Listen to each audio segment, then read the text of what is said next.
पुत्र शहाजीराजेला झाला, पुत्र या घडवले गेलेल्या हिंदवी स्वराज्यातील प्रजेला झाला।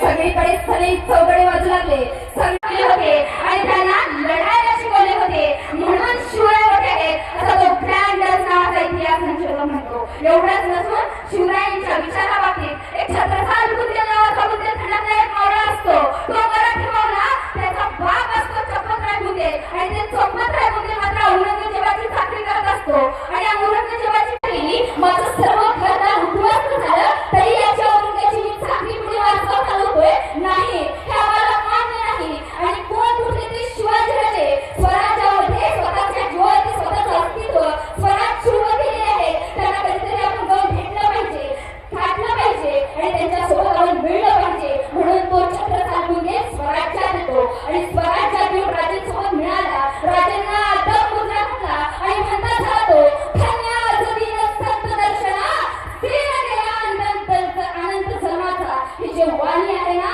तुकाराम महाराजांची तेच वाणी मात्र तो बोलू लागला, राज धन्य दिन संत दर्शना दिन गेला छत्रपती शिवाजी महाराजांची आणि सुरावरती हसत केले आणि या मातृभूमीसाठी भारत भूमीसाठी आपलं जीवन समर्पित केले। प्रेरणा आपल्या छत्रपती शिवाजी महाराजांची होती आणि ही प्रेरणा का दिली हो सर्वजण, त्यांच्यामध्ये संस्कार होते आणि संस्कार आणि आई जगदंबे पुढे घातलेल्या चाकरीला आई जगदंबा आई शिवाईदेवी पावली आणि फाल्गुन वद्य तृतीया शके 1551 वार शुक्रवार मराठ्यांच्या इतिहासातील हिंदूंच्या हिंदवी स्वराज्यातील एक सुवर्ण दिवस प्रकटला आणि तो सुवर्ण दिवस होता 19 फेब्रुवारी 1636 आणि आपल्या बाळ शिवराजांचा जन्म झाला किल्ले शिवनेरीवरती। पुत्र जिजाऊंना झाला, पुत्र शहाजीराजेंना झाला, पुत्र या घडवल्या गेलेल्या हिंदवी स्वराज्यातील प्रजेला झाला।